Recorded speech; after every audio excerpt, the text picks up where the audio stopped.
புதுச்சேரியில் மின்துறை தனியார் மயமாவதை கண்டித்து இந்தியா கூட்டணி சார்பில் ஆளுநர் மாளிகை முற்றுகை போராட்டம் நடைபெற்று வருகிறது.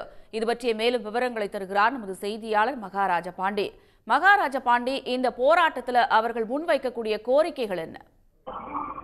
நிச்சயமாக புதுச்சேரி மாநில அரசு மின்துறையை தனியார் மயமாக்குவதை கண்டித்து திமுக, காங்கிரஸ், கம்யூனிஸ்ட் கட்சிகள் உள்ளிட்ட பல்வேறு அரசியல் கட்சியினர், சமூக அமைப்புகள், மின்துறை ஊழியர்கள் தொடர் போராட்டம் நடத்தினர்.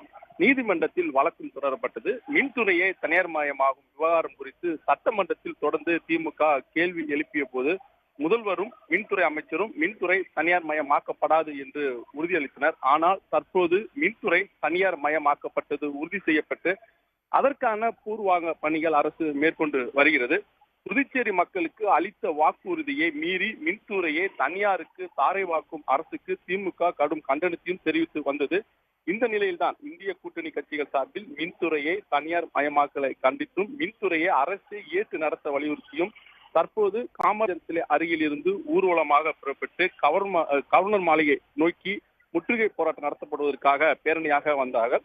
அப்போது பெரியக்கடை காவல் நிலையம் அருகே போலீசார் பாதுகாப்பு வளையம் அமைத்து தடுத்தனர்.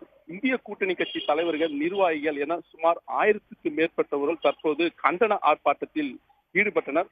ஒரு கட்டத்தில் பாதுகாப்பு வளையம் அமைத்த போலீசார் தடுத்த போதிலும் பாதுகாப்பு வளையத்தின் மீது ஏறி தற்போது இந்திய கூட்டணி கட்சி நிர்வாகிகள் தற்போது போராட்டத்தில் ஈடுபட்டு வருகின்றனர். இதனால் போலீசாருக்கும் போராட்டக்காரர்களுக்கிடையே கடும் தள்ளுமுள்ளும் வாக்குவாதமும் ஏற்பட்டு வருகிறது. இந்த போராட்டத்தில் திமுக சார்பில் எதிர்கட்சி தலைவர் சிவா, காங்கிரஸ் கட்சி சார்பில் முன்னாள் முதல்வர் நாராயணசாமி, வைத்திலிங்கம் எம்எல்ஏ மற்றும் கம்யூனிஸ்ட் கட்சியினுடைய தலைவர்கள், விடுதலை சிறுத்தை கட்சியின் தலைவர்கள் உள்ளிட்ட இந்திய கூட்டணி கட்சியினுடைய தலைவர்கள், நிர்வாகிகள் என 1000க்கும் மேற்பட்டவர் கலந்து கொண்டு இம்மின்துறையை தனியார் மயமாக்கக்கூடாது, அரசியல் தொடர்ந்து நடத்த வேண்டும், மின்துறைக்கு பொறுப்பு வைக்கும் அமைச்சர் நமச்சிவாயம் பதவி விலக வேண்டும் உள்ளிட்ட கோரிக்கைகளை வலியுறுத்தியும் கண்டன கோஷங்களை எழுப்பி வருகிறார்கள்.